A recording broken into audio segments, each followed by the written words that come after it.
ஜெயிலுக்கு போயிட்டு வந்து ஜெயலலிதாவோட கதை முடிஞ்சிருச்சுன்னு இந்தியாவே நினச்சி கொண்டிருந்த சமயத்தில் முடிஞ்சிச்சு. நான் நினச்சேன், நான் லஞ்ச ஒழிப்புல வேலை பார்க்குறேன், நம்ம ஜெயிலுக்கு போகிறது எல்லாரும் பார்க்குறேன், அவள் தான் முடிச்சு.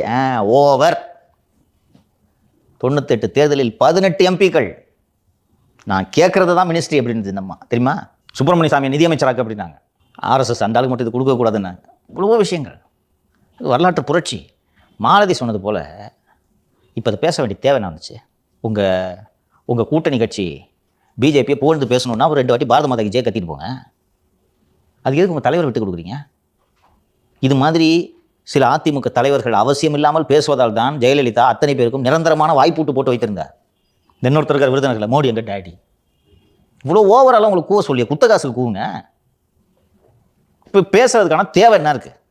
அப்புறம் அதுக்கு விளக்க சொல்கிறாரு. இல்லை, நான் சொல்வது தவறாக புரிந்து கொள்ளப்பட்டது. சரி, என்னங்கன்னு கேட்டால், அதிமுக ஆதரவை வாபஸ் வாங்கியதால் திமுக ஆதரவு அளித்து விட்டது, அதனால அது வரலாற்று பிழைன்னா நீங்கள் வாபஸ் வாங்கினீங்கன்னா ஆதரவு கொடுக்க தான் செய்யும் திமுக. ஃபஸ்ட்டு இப்போ எதுக்கு பேசுகிறது?